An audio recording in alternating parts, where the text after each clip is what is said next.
All right, Shabbat Shalom. This is the brother Ra'aya coming in the spirit and the power of Yahweh Bahashem Yahweh Shai. But first and foremost, before I do anything, I'm going to give all praises, glory, and infinite honors to Yahweh Bahashem Yahweh Shai Bahashem Rakah HaKodash. Double honors to the apostles and elders of Great Millstone who rule and teach well, and whom I learned this truth from. And peace and salutations to you sincere Akim out there, pushing this word in truth and sincerity to the four corners of the globe. May you brothers endure to the end. Shabbat Shalom. It's another day, another Saturday out, preaching against this wicked kingdom, Babylon the Great, which the majority of people know as the United States of America, under the basest of men, the biblical Edomites, who were known as the so-called white people, so-called Caucasians, Americans, British, Russians, Australians, South Afrikaners, you name it. And with this lesson, I'm just going to go into the fact that you so-called Negroes, Latinos, and Native Americans who are the true children of Israel and these Edomites are never going to mix. You're never going to come together for some peaceful mutual agreement, coexist, or live in peace. We were two nations that were set against each other from the womb. And these Edomites, even if they may not know they're Edomites, in their spirit, they understand that. That's why they may do limited dealings with your so-called Negroes, Latinos, and Native Americans here and there. Hey, some of their men may even date some of our women and vice versa and have kids. But just remember, at the end of the day, their spirit goes back to their forefather, Esau, who hated his brother Jacob, and nothing will change. That's why you see just in society, nothing is changing. You so-called Negroes, Latinos, and Native Americans are really in a worse case than you've ever been, at the lowest of the low. But yet, we're supposed to be in this so-called post-racial egalitarian society now. The majority of you jakes have fallen for the okie doke, and that's going to lead to your detriment, because we're coming into the times to where this devil is going to show his horns again, like he did to your forefathers and foremothers in the past. There will be race wars in the United States of America and globally, and that's really going to be the wrath of the Most High getting on you jakes for continuing to be hard-headed and rebellious and not coming back to your power, wanting to be a part of this society, being in this we are the world, one people spirit. And it's funny too, because you got the demons out today. In my position that I usually hold my lessons at, you got these two Hispanic Latina thoughts recording videos of them twerking. Over there, you got an Edomite man with a northern tribe woman having a little picnic with their little tear baby. And then in front of me, it looks like you got it definitely looked like an Edomite woman and a Jake man next to her playing guitar. So that's the spirit. The Most High is showing that you Jakes have that perpetual Stockholm syndrome, that default coon syndrome. And it's not just the Jakes in America, it's you Jakes across the pond too. When that wicked bitch, Queen Elizabeth II, died, a lot of you Nigerian Jakes and you Jakes in the islands were crying and sad about her passing. But she was just a devil like all these other devils. Her and her false royal lineage did the most to afflict you Jakes, especially you Jakes in Africa. We know Africa was colonized by the British, and then a lot of stories have been coming out about some of the ill dealings that Queen Elizabeth did. There was one account with her and her husband. They went up to Canada and went to one of those reform schools, those Christian reform schools for you so-called Native Americans who are the biblical Gadites. And they got the Gadite kids to kiss Queen Elizabeth's white boot. And then one of the people there, who's an older person now, because I think this happened back in the 50s or the 60s, said about 13 kids went with Queen Elizabeth and her husband, never heard from again. And what do you think they did with those kids? They weren't playing Twister or giving reparations to them. They used them for sacrifices and getting that adrenochrome. They just continually afflicting our people. And again, it's no different in the United States of America. Our people are constantly getting gunned down in the streets by these cops.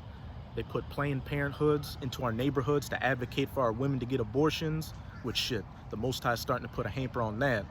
You got poisonous food and water put into our communities to further destroy our people. And then look at these different entertainment industries.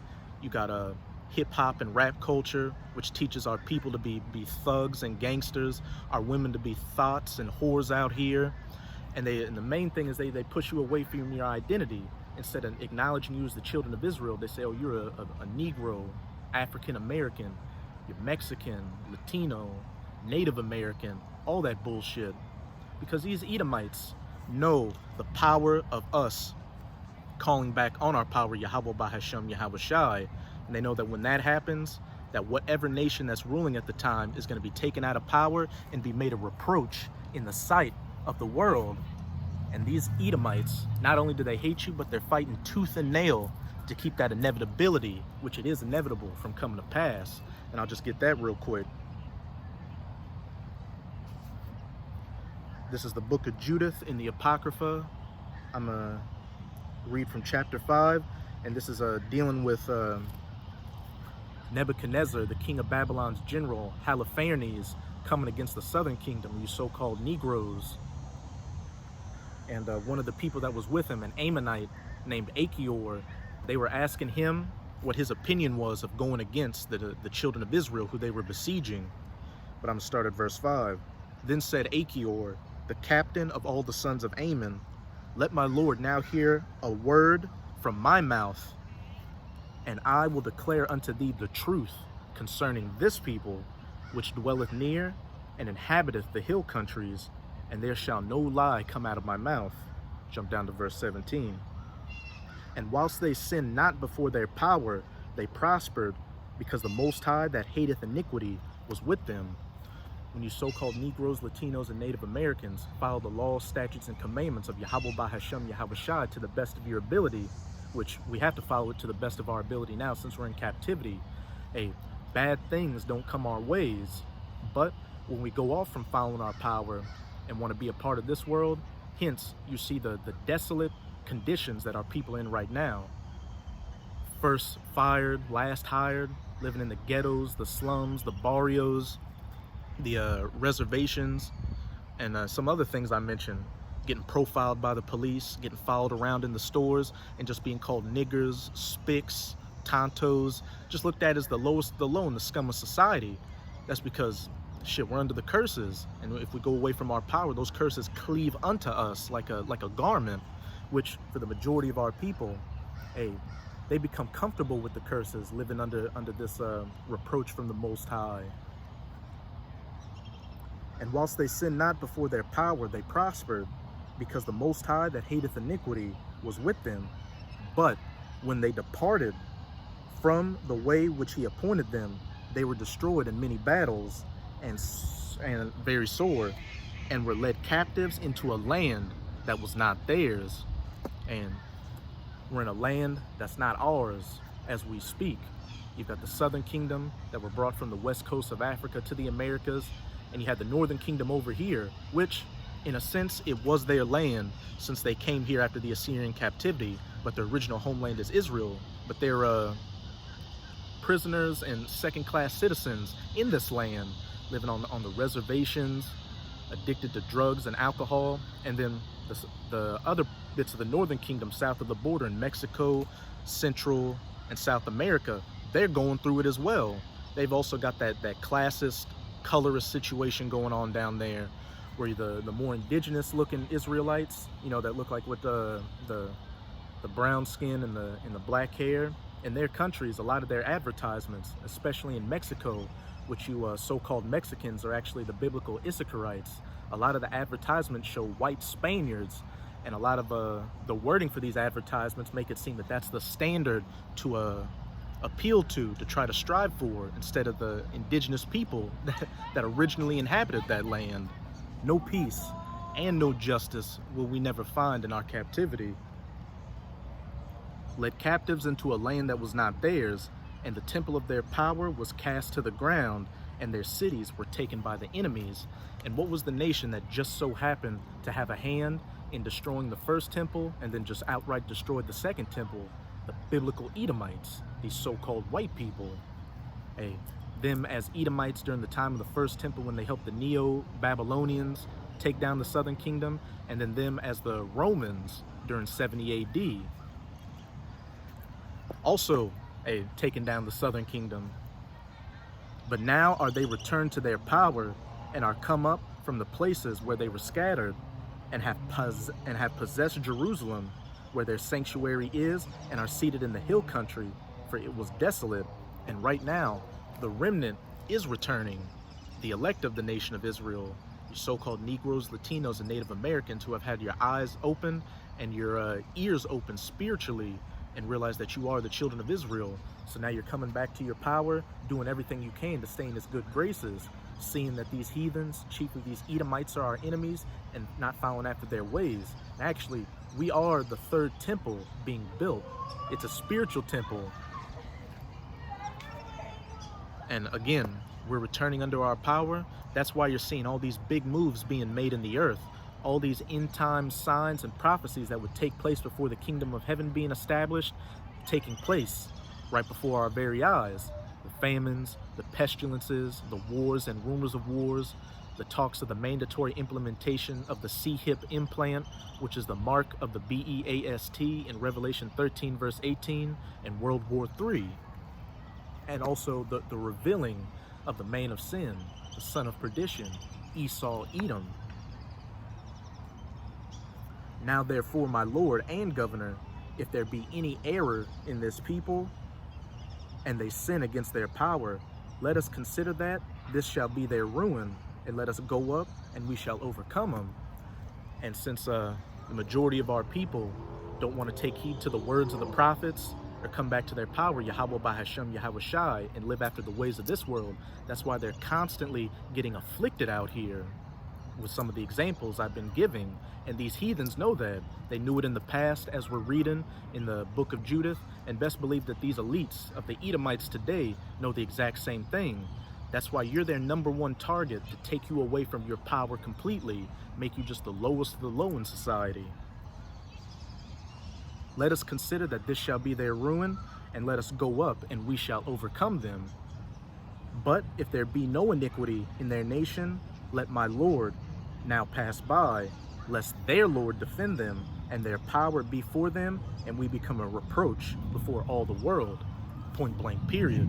When the nation of Israel starts calling back on their power and acknowledging their sins, which sin is the transgression of the law, and doing everything they can to take themselves out of this world, that's when Yahweh Bahashem, Yahweh Shai comes back near unto us, and we start getting taken out of our low estate, which is what you're seeing again right now through the elect of the nation of Israel, which Abaratazam of that number.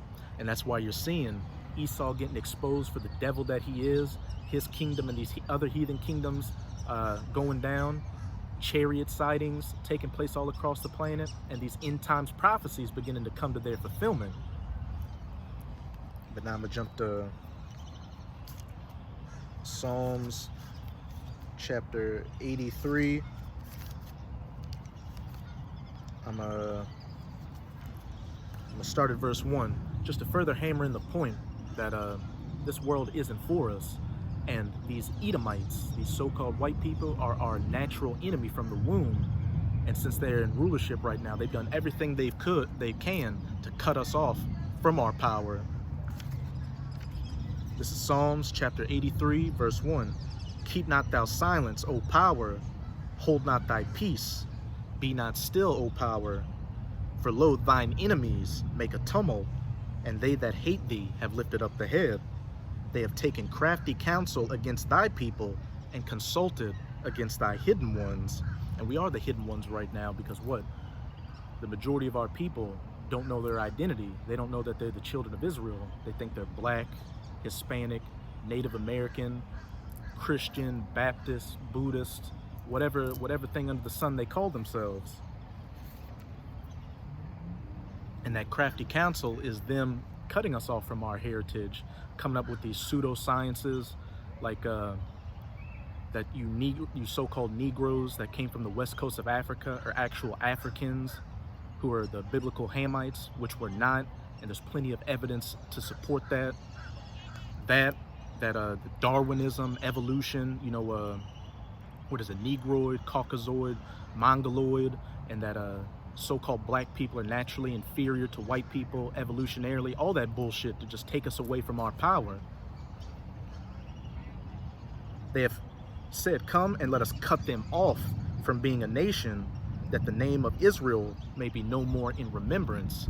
And remember what Achior said to Halifanes: if these people do sin against their power, then we can go against them because their power won't fight for them. But once we come back to our power, hey, they'll be made a reproach before the nations, which, as I've been saying, we're seeing the beginning stages of right now. Esau's being revealed to be the devil that he is, and beginning with the vibration that the men of the Lord, chiefly through GMS or Great Millstone, have been pushing onto the earth by going out onto the highways and byways preaching this word, as well as putting video epistles on the internet. All these other nations out here are starting to wake up to the fact that you can trace all the problems in the world right now to Edomites, so-called white people. You have Hugo Chavez, who is the former president of Venezuela, say at one of those UN meetings that if you want to know where the root cause of a lot of problems are, just look at just know that it comes from a person in a business suit with blonde hair and blue eyes. For they have consulted together with one consent. They are confederate, allied themselves against thee. Now let's see who these nations are. The tabernacles of Edom, mentioning Edom first, and the Ishmaelites, these so-called Arabs, the Moabites, the so-called Chinese, and the Hagarenes, which is let me think, I don't want to mix this up. I think they're yeah, they're Hamites, because Hagar, well, no. Hagar was the mother of Ishmael, and she was an Egyptian, a Mizraimite, a so-called Hamite. But Ishmael, of course, he's the progenitor of the Arabs. So Salaki, if I get it mixed up, but I'm gonna just say that the Hagarenes are another sect of the Ishmaelites. Verse 7, Gabal and Ammon, the so-called Japanese, and Amalek, mentioning Esau twice. And these Amalekites are these so-called Ish people right now, the small hats, the 1948ers. They're the head tribe of the Edomites. And look at what they've done. They tried to steal our identity and say that they're the people of the book while we're just Africans, or y'all are Mexicans, Native Americans, all this madness. And the Philistines with the inhabitants of Tyre, speaking of those Hamites, are so-called Africans. So as we can clearly see from Psalms chapter 83, all these heathen nations are confederated against us, but at the top of that list are these biblical Edomites. They are the nation that hates us the most and have done the most to cut us off from being a people. They'd kill us if they could, and we're about to get into that account, dealing with our forefather Jacob and their forefather Esau.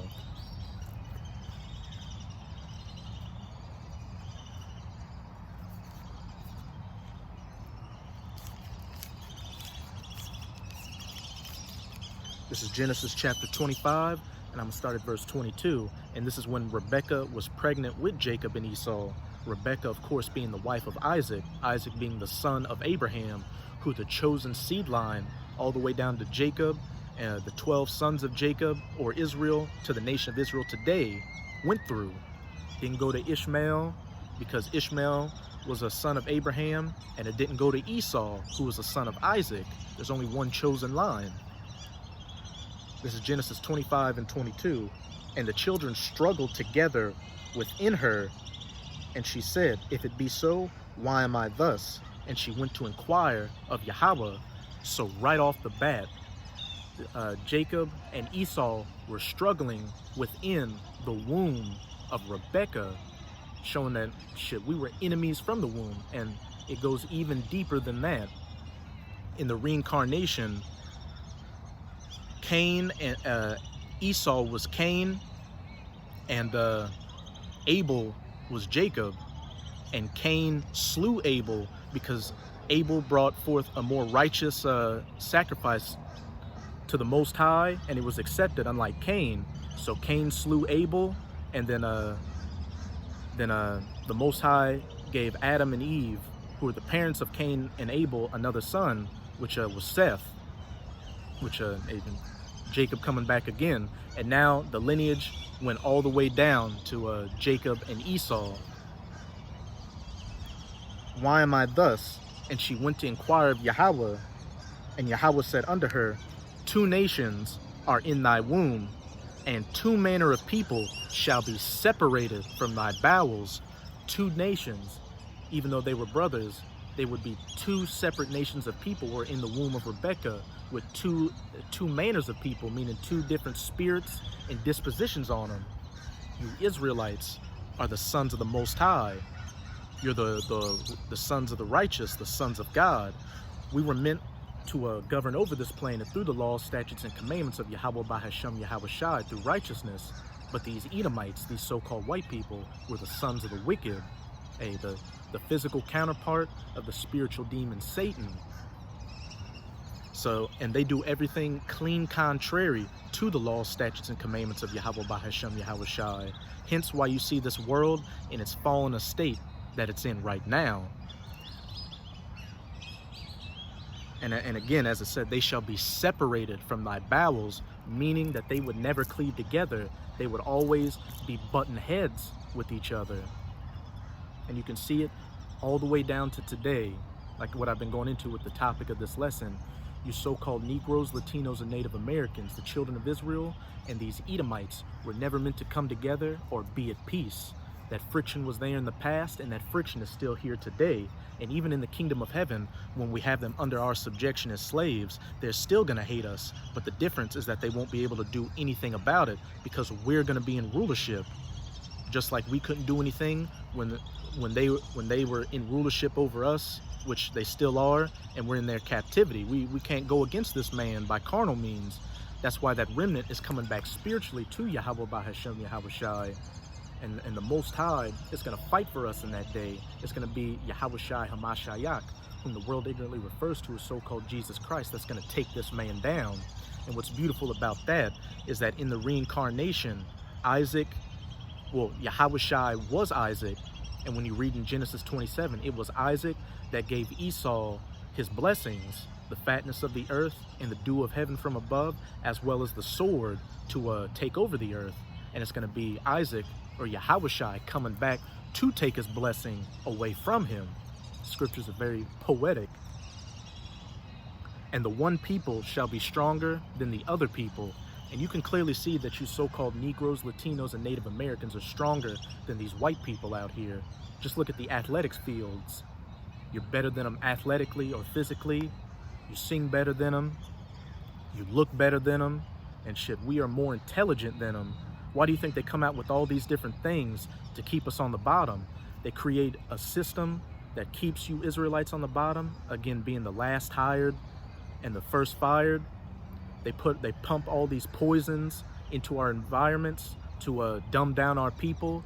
They push rap and thug and hip-hop culture on us to further take us away from our power. The list can go on and on.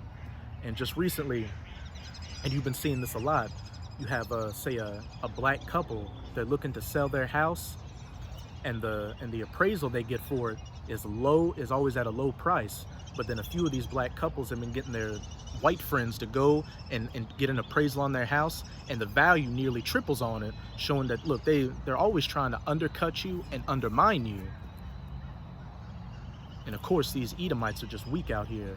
They're weak physically and mentally. Shit, they have biblical leprosy.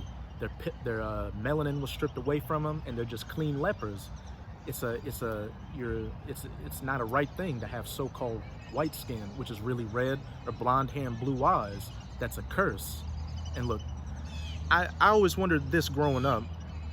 Like, growing up as a kid, I noticed Edomite adults and Edomite children, they were always getting sick and getting illnesses, shit I never even heard about. And I was always wondering, well, why do I never get sick? And this is a bugged out thought. You would think, oh, well, if it's happening to them and not happening to me, does that mean I have a problem? But no, it's because they are weaker than us, again, physically and mentally. Hey, if Jake didn't have the curses, and shit, even with the curses, you put a top Jake in a field against a top Edomite in the field, and that Jake is going to outshine that Edomite. But let's get back to the scriptures. On also another thing, just observations I made as a youth. I always wondered, again, how our people were physically stronger than them and just had all these better attributes. And even as a young age, because I grew up around a lot of Edomites, I saw them, even though even though they were racist, shit, they were racist to me, always making black jokes. And I had a so-called good Edomite friend growing up. And I remember once, you know, you're just horse playing with kids and stuff.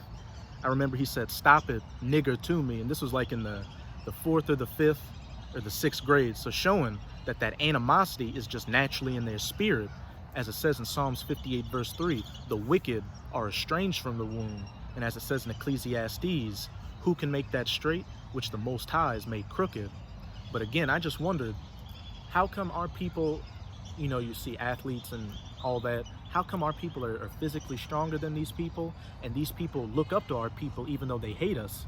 They want to dress like us, talk like us, and act like us, but yet we're underneath their subjection.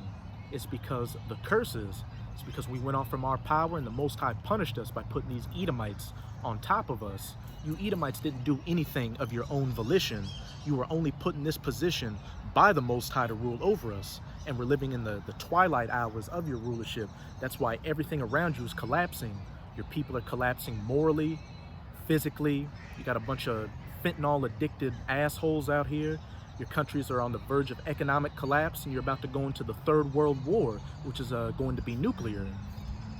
But just to take a quick side note, this is Daniel chapter 4 verse 17. This matter is by the decree of the watchers and the demand by the word of the holy ones. And shit, who are the watchers? The prophets of the Most High, and watching everything, prophesying the words of Yahweh Bahashem, Yahweh Shai. Shit, and the prophets are angels as well, because the word angel simply means messenger. This matter is by the decree of the watchers and the demand by the word of the holy ones, to the intent that the living may know that the Most High ruleth in the kingdoms of men, and giveth it to whomsoever he will, and setteth up over it the basest of men. And the basest of men are, of course, these Edomites. Out of all the 18 nations, you Edomites are the lowest out of everybody out here. And just look at how you act out here. You push for laws to promote bestiality. You push for alphabet group LG lifestyle rights and laws. You push for pedophilia. You sleep with dogs. All that. And a perfect example, just to show how base these Edomites are, was a TV show called Jackass. I remember watching that growing up, and they did some of the most vilest acts I ever saw in my entire life. I remember they did one thing called the omelet, or the reverse omelet, where one of the Edomite characters ate an omelet, threw it back up, and ate it again. And then there was another instance where they were playing target practice with diarrhea, where one Edomite would pull his pants down and shoot diarrhea out to hit a target on a wooden board. Only a base man, a fucking animal, would do that, which is exactly what these Edomites are, hence why they're not fit to rule, and hence why we live in such a base, crass, worthless fucking society.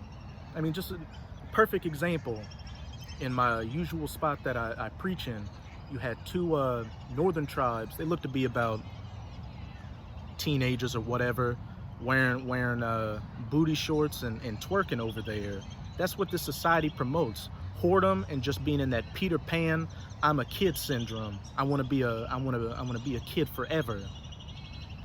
Everybody's in this TikTok, Instagram, social media culture where you got to take a bunch of pictures and show up this image of your life. Oh, look at how good I'm living. Look at how shit you're living. YOLO, you only live once, so you might as well get it how you live.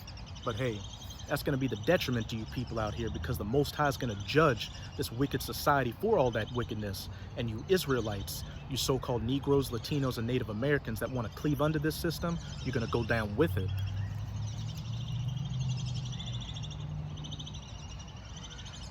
Back in verse 23, and the elder shall serve the younger. And Esau, he came out first, so he would be the elder brother. But as it says, the elder shall serve the younger. Jacob came out holding his heel, which was symbolic for us taking down Esau's rulership. Because when you mess with somebody's heels, that's their center of balance, and they completely just fall over, and that's it. And when you go into the statue in Nebuchadnezzar's dream in Daniel chapter 2, this final rulership of Esau's that we're living in, those iron toes mixed with miry clay, the reincarnated Roman Empire, that NATO EU alliance that the US is a part of, how is it taken down? By that great millstone hitting it and taking down the whole statue. And that great millstone is symbolic for that cornerstone that the elect are being built off of, Yahawashi Hamashiach. Verse 24, and when her days were to be delivered, and when her days to be delivered were fulfilled, behold, there were twins in her womb, and the first came out red all over like an hairy garment. And like I said, these so-called white people aren't white, they're red, they're Edomites. Look at I wish I had an example. Have you ever seen anybody this skin color? Of course not. Have you ever seen anybody this skin color? Of course not. Just look at me with my beard. I'm an Israelite, but I'm just a different shade of brown, like a lot of Israelites are, from a really dark chocolate brown to a high yellow, what they would call a red bone or a yellow bone. But these Edomites are just straight red. They're more this color, hence why they got that term redneck, which just isn't by coincidence. And when these Edomites blush, what color do they turn? Red. If they get slapped in the face or they get sunburned, what do they turn? Red. And when it says hairy all over like an hairy garment, it's because back then they used to dye badger furs a red color. And what you got to remember is that everybody back then was of a darker complexion, of a brown complexion, because when, as a lot of brothers say, and as we're going to get into, when Jacob was born, they didn't say what he looked like. They just said he was a smooth man because he looked like a dark-skinned person, a so-called Negro. And if you notice, a lot of you so-called Negroes and shit, a lot of you so-called Latinos and Native Americans, you don't have a lot of body hair. You're smooth for the most part. But look at these Edomites. A lot of them are super hairy shit. They got some, I've seen some videos where like Edomite will take his shirt off and it looks like he's just wearing a fur suit. But without straying too far off topic, they described Esau because he came out leprous from the womb, a clean leper. So it was nothing they had never seen before. And after that came his brother out, and he took hold on Esau's heel, symbolic for Jacob taking the kingdom away from Esau, as it says in 2 Esdras chapter 6. For Esau is the end of the world, or this current age we're living in, the age of the rulership of the heathen nations, and Jacob is the beginning of it that followeth, the kingdom of heaven, which will last for eternity. And after that came out his brother, and his hand took hold on Esau's heel, and his name was called Jacob. And Isaac was 80 years old when she bare him, and the boys grew, and Esau was a cunning hunter. And these Edomites love to hunt. Just look at a place called Cabela's. That's a place that's made for hunters. You've got that, or look in a Bass Pro Workshop magazine, or just go to YouTube and put in hunters. The image that's going to come up, more likely than not, is going to be a so-called white man or family with camouflage. He's got the gun, the duck caller, all that. That's a spirit. A duck just quacked. And all the different states in the United States of America have their own little saying or tagline. And Louisiana is known as the sportsman's paradise, the hunter's paradise. So Esau is a cunning hunter. And it's not just hunting animals. We can see how he's a cunning hunter with our people today by confederating himself against us with these other nations to cut us off from being a power, pushing out these pseudosciences to make us think we're African or black or Hispanic or Mexican and all that, pushing rap and thug and hip-hop culture into our communities and giving us poisonous water and food to eat and drink to dumb our people down. That's very cunning. And one of the most cunning things he comes with is pushing out this vibration of equality, saying, oh, everybody, we're all one race, the human race. We all bleed red. We should all come together. But yet again, I'm gonna speak plainly with it. You niggers, spics, and tontos are at the bottom of the fucking barrel, looked at as the scum of society, while these other heathen nations that are in this country, they get to come in and get tax breaks and tax reliefs and are able to make something for themselves in this society, that's because, again, they're confederated with Esau, and Esau's main goal is to keep us down from being a people, to understanding who we truly are. And Esau was a cunning hunter, a man of the field, and Jacob was a plain man, dwelling in tents. And when you go into that word plain in the Strongs, it pretty much means Jacob was complete. And when you look at our people, hey, we like to dress nice, we like to eat nice things and drive nice cars and all that, but for the most part, we're a very plain people. We like to, as it says, dwelling in tents. Israelite, a so-called Negro, Latino, or Native American would be just fine chilling at the crib, cooking some food, dealing with his women and his children. This park I come to, you've got these big gazebos all around, and I always see either Northern Kingdom or Southern Kingdom Jakes having a party. They just playing some music, relaxing, and having a good time. That's the spirit of our people. But as for these Edomites, they're always constantly on the move doing some shit out here. Whether it's going to invade another country and overthrow their government so they can set up puppets to steal their resources, fucking over you Jakes on a daily basis, going skydiving or all this other madness they do. Man's just a beast, an animal, a madman. Verse 28, and Isaac loved Esau because he did eat of his venison, but Rebekah loved Jacob. And hey, that's another indicator to show who the Israelites are, because you so-called Negroes, Latinos, and Native Americans, you're naturally mama's boys. You love mama. It's all about mama. Look at when these athlete Jakes win an award. Who's one of the first persons they thank for their success? Mama, not daddy. So just another indicator who the Israelites are. Verse 29, and Jacob sowed pottage, and Esau came from the field, and he was faint. And Esau said to Jacob, feed me, I pray thee, with that same red pottage. Jacob was cooking some red pottage. It had lentils in it, but definitely had raw red meat in it, as the Apostle Paul related in Hebrews chapter 12. And Esau came from the field, and he was faint. And Esau said to Jacob, feed me, I pray thee, with that same red pottage, for I am faint. Therefore his name was called Edom. And Jacob said, sell me this day thy birthright, the birthright of the firstborn, who gets the inheritance. And let's see how base these Edomites are, beginning with their forefather Esau, because that birthright, in anybody's right mind, would be the most important thing to aspire to. I mean, shit, look at these royal families. It's always the firstborn son that's the next in line to the throne to become king. And if he's able to make it to the throne without any issues, he's going to be king. And then the second son or the third son, and shit, down to the fourth son. In a sense, they got to get it how they live, because they don't have that birthright, that blessing of the firstborn. But Esau came in from hunting, and he was hungry. And Jacob was cooking some food. And he asked Jacob, give me some food or I'm going to die. And Jacob, because when you go into the word Jacob, his name means supplanter. Jacob was being slick, using that tongue to supplant the birthright of the firstborn from Esau. And Esau said, behold, I am at the point to die, and what profit shall this birthright do to me? And Jacob said, swear to me this day. And he sware unto him, and he sold his birthright unto Jacob for some raw meat. Esau really couldn't just wait for the food to be cooked or for whatever else to get some food. He literally sold his birthright for some uncooked meat.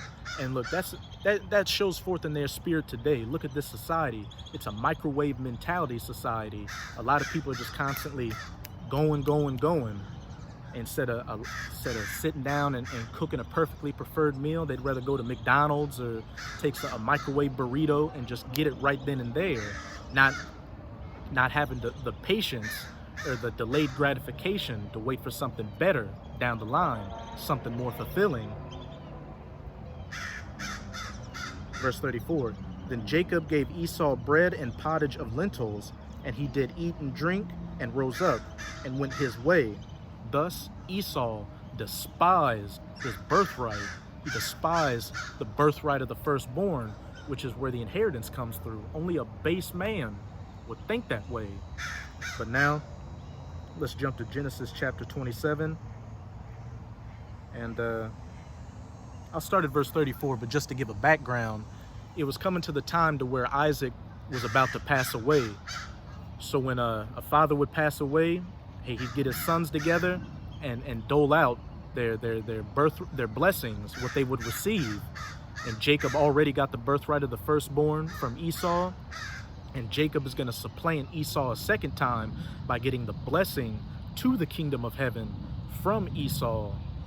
And this was all done in the spirit anyway. Esau was never going to get the blessing of the birthright to the kingdom of heaven, but the Most High set this situation up like this for controversy, to fulfill prophecy, to bring us down to where we're at today, with our two nations separated from each other and constantly butting heads. But while Isaac was on his deathbed, he asked Esau to go out and kill an animal and prepare the venison for a meal as he liked to eat. And Rebekah heard Isaac tell Esau that. So what she did is she took an animal from one of their flocks and prepared that meal that Isaac liked, and told Jacob to put on Esau's garments and put some I think it was goat skin. Yeah, put some goat skin on him to make him feel hairy like Esau, and said, go in before your father and pretend like you're Esau so you can get the blessing. And when you read, Isaac was very blind at that time. He could barely see. So when Jacob came in, he smelt the food and tasted it, and he was like, oh, this is the food. This is the food that Esau likes to prepare for me, but you sound like my son Jacob. Come here and let me feel you. So he felt him and felt Esau's clothing and felt that goat skin on him and thought he was Esau. So Isaac gave Jacob the ultimate blessing, the blessing to the kingdom of heaven. And let's read that real quick. This is verse 25 in Genesis 27. And he said, bring it near to me, and I will eat of my son's venison, that my soul may bless thee. And he brought it near to him, and he did eat and drink. And he brought him wine, and he drank. And his father Isaac said unto him, come near now, and kiss me, my son. And he came near and kissed him, and he smelled the smell of his raiment, and blessed him, and said, see, the smell of my son is as the smell of the field which Yahweh hath blessed. Therefore the Most High give thee of the dew of heaven, and of the fatness of the earth, in plenty of corn and wine, the blessing to this entire planet, and having dominion over it, which is, this planet belongs to the children of Israel. We're supposed to be the lords or the stewards over it. Let the people serve thee, and nations bow down to thee, with these nations being subservient and underneath us, being servants unto us, which is coming when we're established back up in the kingdom of heaven. Be Lord over thy brethren. Be Lord over Esau. Be Lord over these other nations. And let thy mother's sons bow down to thee. Esau again. Cursed be everyone that curseth thee, and blessed be everyone that blessed thee. And these Edomites are definitely going to be cursed for cursing and coming against the nation of Israel. Again, as Achior told Holofernes, if we come against this nation when they call upon their power, we're going to be made a reproach in front of the nations. And we're in the beginning stages of that right now, with these Edomites being exposed for the problem on the face of the earth. And then the judgment, their verdict, comes afterwards when Yahushua makes the second coming, ends their rulership, and then we set up the kingdom of heaven with them subservient under our feet. And it's going to be a hardcore captivity for them. We're going to do double unto them as they did unto us in the kingdom of heaven, but in righteousness. There's going to be no raping a man's wife and children in front of him, or buck breaking or anything like that. Which that's a vile, base thing to do. Buck break a man in front of his loved ones, and rape a man's wife and children, sons and daughters in front of him. You Edomites, you fucking worthless devils, got a lot to pay for, and that payment is quickly coming. So that's it with the blessings that Jacob received. Now let's jump down to Esau, who by this point had found an animal in the field and brought it back and prepared food for Isaac so he could come and get his blessing. But the blessing was already given to Jacob. Verse 34, and when Esau heard the words of his father, let me see. Verse 32, and Isaac his father said unto him, who art thou? And he said, I am thy son, thy firstborn Esau. And Isaac trembled very exceedingly and said, who? Where is he that hath taken venison and brought it me? And I have eaten of all before thou camest, and have blessed him. Yeah, and he shall be blessed. It was set in stone. There's no going back. And when Esau heard the words of his father, he cried with a great and exceeding bitter cry, and said unto his father, bless me, even me also, O my father. And he said, thy brother came with subtlety, and hath taken away thy blessing. And he said, is not he rightly named Jacob, which again means supplanter? For he hath supplanted me these 2 times. He took away my birthright, and behold, now he had taken away my blessing. And he said, hast thou not reserved a blessing for me? And Isaac answered and said unto him, Esau, behold, I have made him, Jacob, thy Lord, and all his brethren have I given to him for servants, and with corn and wine have I sustained him. And what shall I do now unto thee, my son? Pretty much, I gave him everything.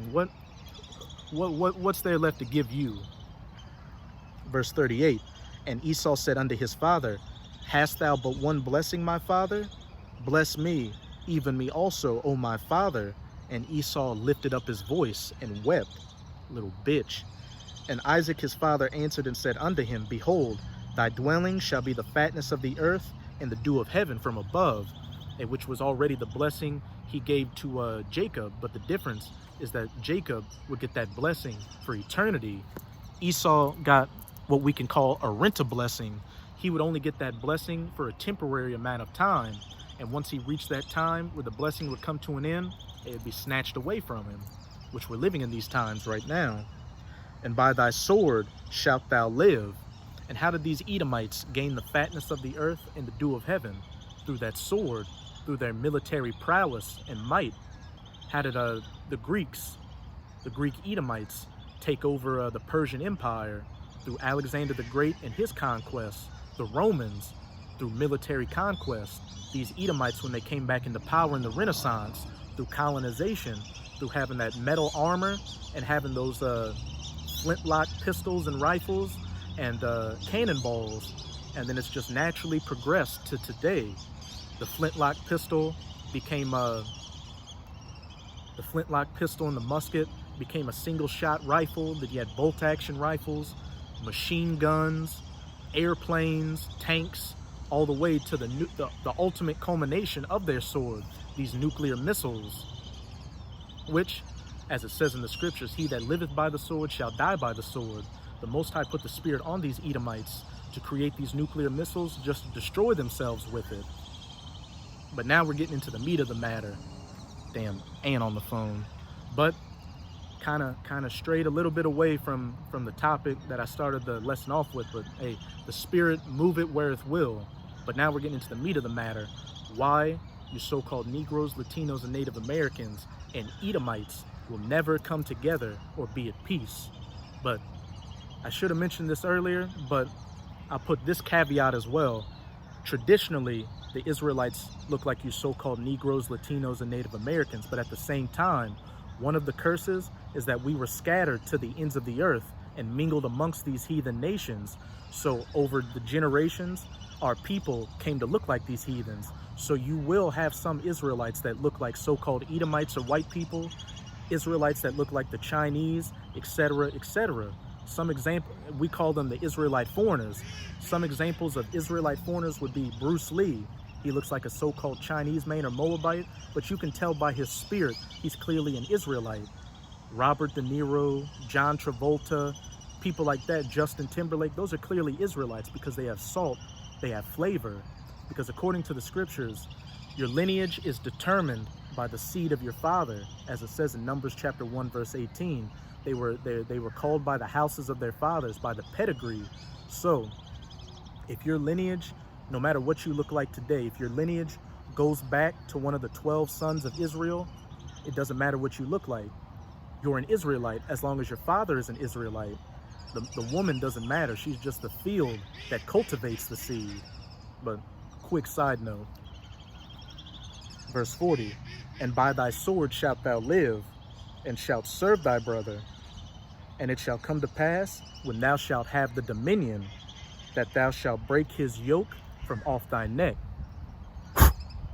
Trying to get this big ass ant.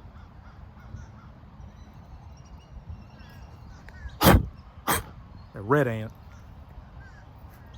Verse 41, and Esau hated Jacob because of the blessing wherewith his father blessed him. And Esau said in his heart, the days of mourning for my father are at hand, and then will I slay my brother Jacob. So this is where all this animosity goes back to. It's not based off of skin color or anything like that. It goes back to our forefather Jacob and their forefather Esau, and how our forefather Jacob supplanted the blessing and the birthright to the kingdom of heaven from their forefather Esau. And now it's gone all the way down to today. This battle is still playing out between the sons of Jacob and the sons of Esau.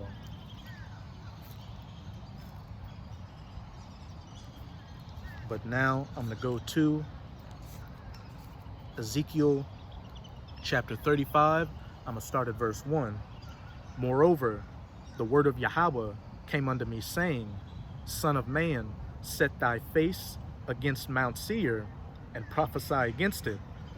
And just like Jerusalem is a people before it's a place, hey, the land was chosen for the sake of the people.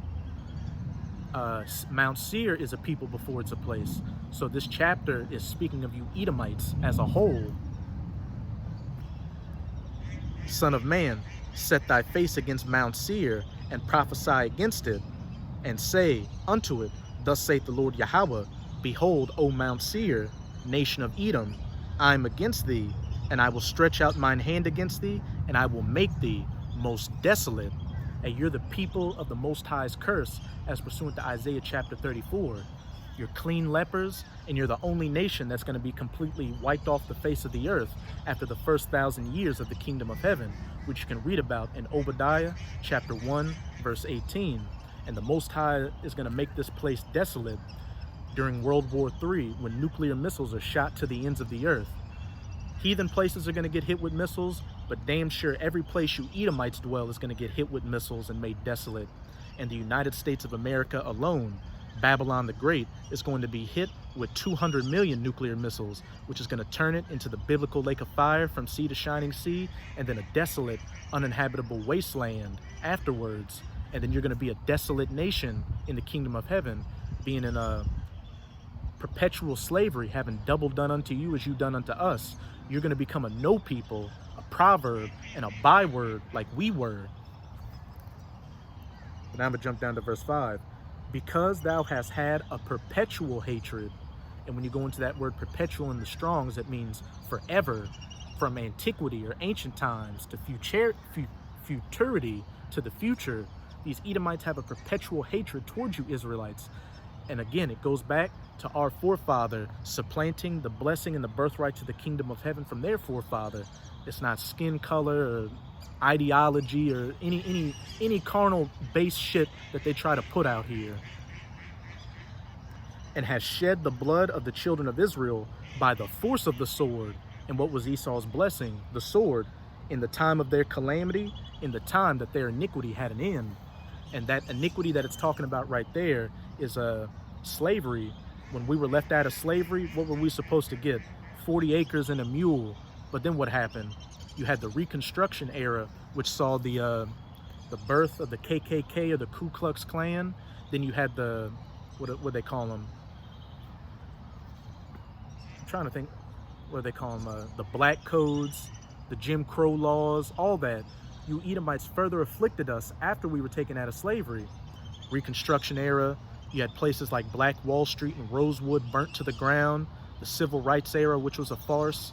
the war on drugs era, all the way up until today with you Edomites constantly afflicting our people. But for you hard-headed, rebellious people of our nation, you just don't want to get it. You think that, oh, that was 40, 50 years ago. I've got a good so-called white friend now. Look, we're at peace. Oh, I may have a Edomite wife, or I may have an Edomite husband and little tear babies. That's not going to make a difference, because we're coming into the times where, as I said at the beginning of the video, race wars are going to take place, and the Most High is going to put that old ancient spirit on these Edomites to start putting you Jakes to death.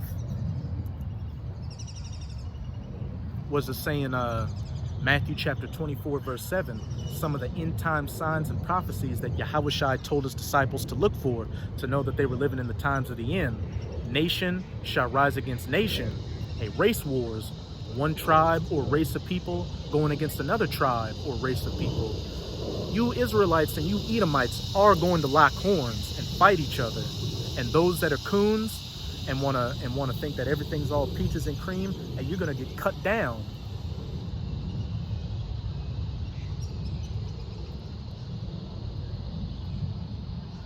This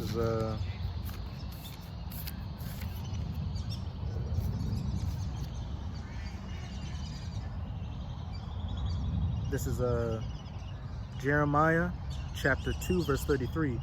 Why trimmest thou thy way to seek love, speaking to you Israelites? Therefore hast thou also taught the wicked ones thy ways. Why do you so-called Negroes, Latinos, and Native Americans trimmest your way to seek love from a nation that hates you? Not just now, but they've hated you from the very beginning. Because as it says in verse 13, is Israel a servant? Is he a homeborn slave? Why is he spoiled? A lot of our people have Stockholm syndrome towards these Edomites.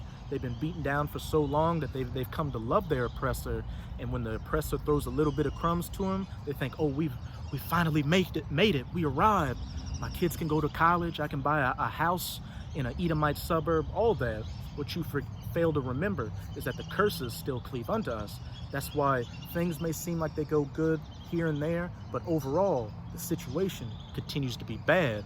And as I said, why teachest thou the enemy thy ways? We saw an example of that in North America with you Gadites, the so-called Native Americans.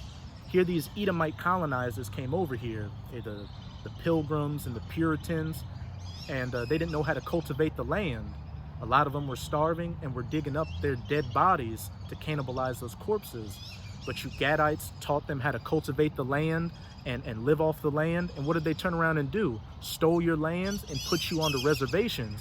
And then with the Southern Kingdom, look at we'll just use it's a minute example, but we'll just use that. Look at the music industry.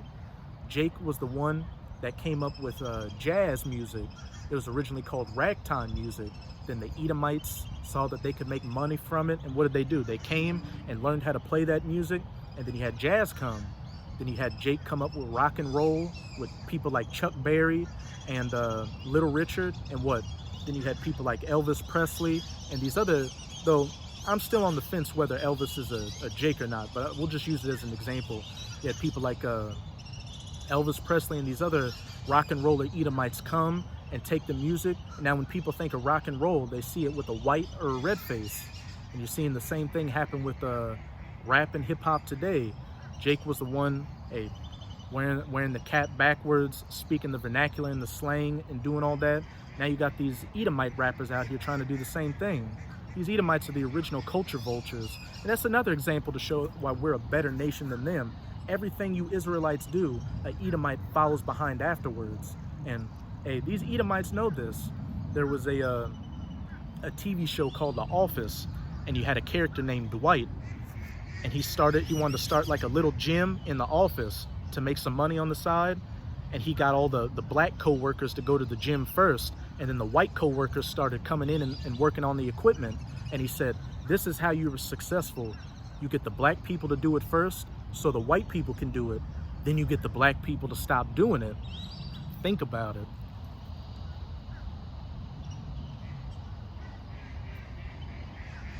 But now I'm going to go to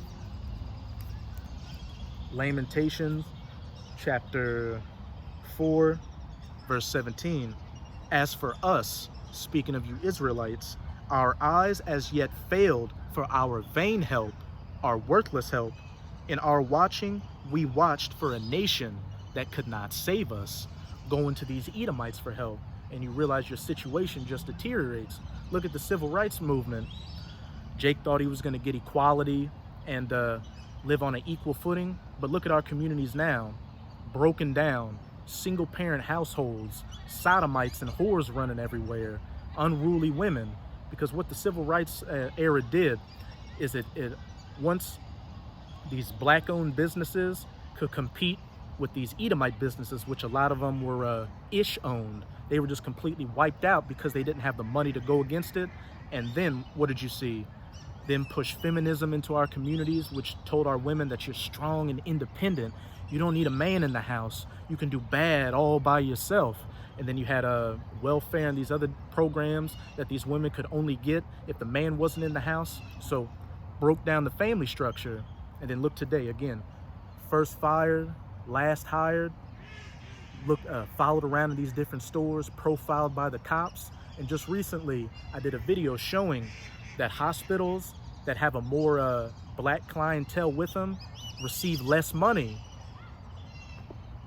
Looking for vain help from our enemies, these Edomites that have a perpetual hatred towards us. They hunt our steps that we cannot go in our streets. Hey, these police patrolling the neighborhoods. Hey, Edomites watching you when you're walking around in the streets. Our end is near, our days are fulfilled, for our end is come. Our persecutors are swifter than the eagles of heaven. And what's the symbol of these Edomites? The eagle. The United States of America, what's their symbol? The bald eagle. What was the symbol of Rome? The eagle. Nazi Germany, the eagle. Hey, they're swifter than eagles. They're cunning hunters, hunting our steps, doing whatever they can to cut us off from being a nation and keep us from the bottom. They pursued us upon the mountains. They laid wait for us in the wilderness. And this perpetual hatred is still here to this very day, and it's not going to change. And a lot of you Jakes are going to have to learn the hard way when these Edomites start showing their horns and showing you that, yeah, you still are a nigger to me. You still are a spick to me. You still are a goddamn Tonto prairie nigger. All that. But for a lot of you Jakes at that point, it's going to be too late.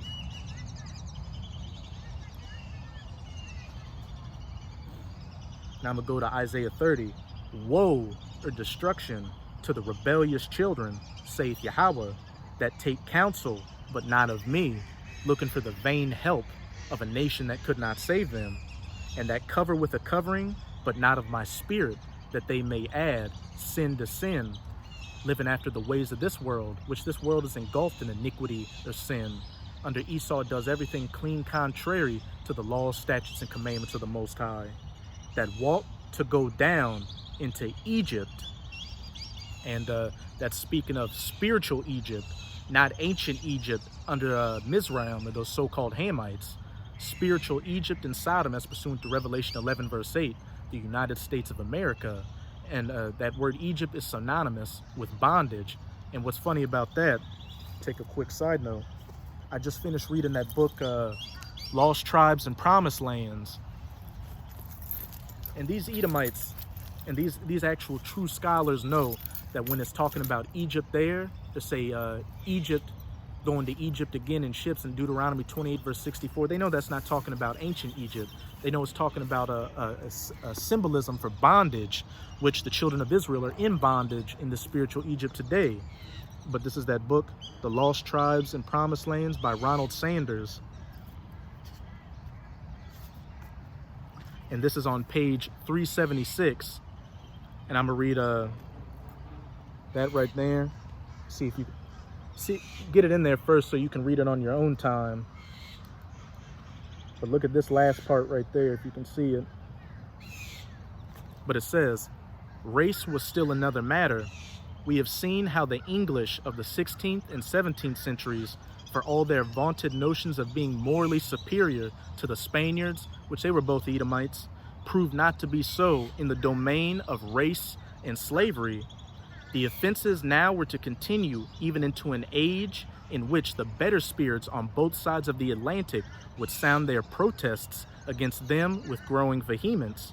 The Indians, the Gadites, you so-called Native Americans of North America, whether they had been the lost tribes of Israel or not, which they were at any rate largely to be reduced to the state of a lost and wandering people in their own country. Listen to this. In the case of blacks, so-called blacks, the tribe of Judah, the southern kingdom, a promised land for white Edomite Europeans turned out to be an Egypt that held them in bondage for more than 200 years. But as we read in Ezekiel chapter 35, in the time that their iniquity had an end, they still had that perpetual hatred towards us and slew us with the sword. We're seeing it all the way up until today with this lowest state and position that we're in. And for you coons, you tontos, you spicks and you wetbacks that don't want to get along with the program of Yahweh Bahashem Yahweh Shai, well, hey, he's going to use his wicked, the sword, to chastise you for it. Woe to the rebellious children, saith Yahweh, that take counsel, but not of me, and that cover with a covering, but not of my spirit, that they may add sin to sin, that walk to go down into Egypt, and have not asked at my mouth, to strengthen themselves in the strength of Pharaoh, Sleepy Joe Biden, money bag yo, because these presidents are your modern day pharaohs. Oh, please, Joe Biden, save us from Trump. Give us those stimulus checks. Hey, we need to get back to normal. This country's going back to like the good old days where these Edomites were openly racist toward us. But as you can see, Joe Biden isn't doing a goddamn thing for you either. He's actually pushing through a lot more measures, taking away a lot more of your rights. And to trust in the shadow of Egypt. Therefore, shall the strength of Pharaoh be your shame, and the trust in the shadow of Egypt your confusion. As it says in Proverbs, though hand join in hand, the wicked shall not go unpunished. Those rebellious people of our nation, hey, you're gonna go down with this Edomite, and hey, the Most High is gonna use his sword to come against you and hew you to pieces. This is Isaiah 31 verse 1. Woe to them that go down to Egypt for help, and stay on horses, and trust in chariots because they are many, and on horsemen because they are very strong. Trusting in this so-called might of this Edomite, thinking that because the dollar is the world reserve currency, or that the U.S. military is the strongest military on the planet right now, though that's quickly slipping, that hey, this is where salvation is. This is where strength is. A lot of you jakes like to refer to this as our country. This is our military. Oh, 4th of July, everybody eat hot dogs and drink beer and bullshit. But they look not unto the Holy One of Israel, neither seek Yahweh. They don't seek the covering of the Most High. They go down to that nation that could not save them for that vain help. Yet he also is wise and will bring evil, and will not call back his words, but will rise against the house of the evildoers, and against the help of them that work iniquity. Now the Egyptians, the spiritual Egyptians, these Edomites, are men and not the Most High, and their horses flesh and not spirit. And it says in Jeremiah 17, woe to him that maketh the flesh of man's arm his strength. And also what did Yahushua say? Fear him that can destroy the body and the spirit, and not just him that can destroy the body, which is the only thing that this Edomite can do. He can only kill you. That's it. The Most High can do a hell of a lot more to you. It's the Most High that put us in this position of captivity under these Edomites. When Yahweh shall stretch out his hand, both he that helpeth shall fall, and he that is hoping shall fall down, and they shall all fail together. Though hand join in hand, the wicked shall not go unpunished. Those that run the system, Esau's going to go down. Those that uphold the system, and those that uphold the system and cleave unto it, are going to go down altogether as well during all these calamities of Jacob's trouble, and ultimately these nuclear missiles, which is going to turn this place into a desolate, uninhabitable wasteland, the biblical lake of fire. But before all that, like I've been saying throughout the video, these Edomites, have a spiritual perpetual hatred towards you. And when these race wars kick off, hey, they're gonna show those horns towards you. They're gonna show you that spirit of 1776, that spirit of colonization, the Renaissance, Jim Crow, Reconstruction. Now I'm gonna close it off in Isaiah chapter 13. I'm gonna start at verse 14. And it shall be as the chased roe, and as a sheep that every man taketh up. And that chased roe, or like a deer that's being chased by a hunter, is talking about these Edomites. Because while all these different nations, because all the other nations are going to be involved in these racial skirmishes during Jacob's trouble, while they're all going to be fighting each other, one thing they're going to have in common is coming after you, Edomites. The Most High is going to put it on the spirit for not just our people, but these other heathens. When they can get their hands on an Edomite man, woman, or child and really raw them through, they're going to do it. Because you Edomites have not just fucked over the nation of Israel, you've screwed over all these other nations on the planet. And they shall every man turn to his own people and flee every one into his own land.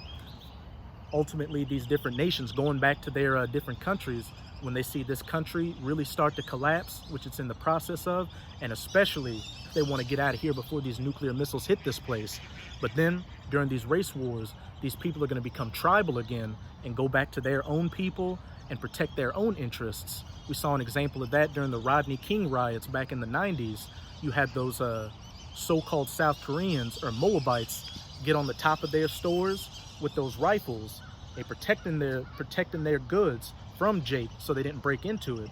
And then with Hurricane Ida down here, you had a lot of these so-called Arabs or Ishmaelites do the same thing.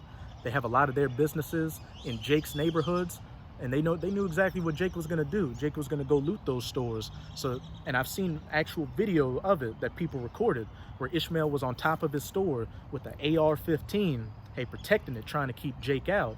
Then also, what did you see during those Rodney King riots? So-called Negroes or Judites come against Edomites, break open the car window, drag him out, and beat the fuck out of him. Those times are coming back, but it's going to be on a whole nother level this time. From sea to shining sea, East Coast, West Coast, North and South of the United States of America. Verse 15. This is what's going to happen to you bootlickers, you coons of our people that just don't understand the times that you're living in and still want to cleave unto your enemy in that day. Everyone that is found shall be thrust through, and everyone that is joined unto them shall fall by the sword. You try to cleave unto your Edomite husband or wife, or your good Edomite neighbors that you had a barbecue with, or co-workers during these times. Hey, they're gonna thrust you through, put you to death, and the Edomites that they've congregated with. And it's gonna be on the flip side. You Edomites that want to live around Jake, hey, those Jakes are gonna put you to death as well. You've seen a lot of these gentrified neighborhoods start to have more liberal type Edomites move into there, and you've literally got like maybe one street with those more liberal hipster type Edomites living, and then a block over you've got so-called Negroes or Latinos living there. And in a lot of instances, their houses look worse than you gentrified Edomites' houses. So in that day, they're going to be kicking down doors and taking names and taking ass. Verse 16, their children also shall be dashed to pieces before their eyes. So use this example. You so-called Negro and Latino women that like to get with these white men, these Edomite men, and have those little tear babies. In that day, those children are going to be dashed to pieces before your eyes, put to death, and probably, since cannibalism is coming back too, get eaten right before your eyes. Their houses shall be spoiled, as it says in 2 Ezra 15 verse 19. A man shall have no pity upon his neighbor, but shall destroy their house with the force of the sword and spoil their goods due to the lack of bread and for great tribulation. People are going to be breaking into your houses and taking your goods. Or hey, an Edomite that may be jealous of you and see that you're living better than him, break into your house and take your shit and put you to death. And their wives ravished, your wives getting raped by your enemies. This is the nastiness of the scriptures that nobody wants to talk about, but these are the times we are quickly coming into. As it said in Matthew chapter 20, verse 24, verse 8, all these are the beginning of sorrows. We're just in the beginning stages, and it's about to get a hell of a lot worse from here on out. So that's it with this lesson. And with this lesson, I hope your sincere Akim and Akwath were edified. Just keep strong. We're almost out of this final wicked captivity of the heathen nations, chiefly of the Edomites. And as always, I'm going to say Abad Babal, Abad Babal, Abad Babal, Kwam Yasharala, Shabbat Shalom.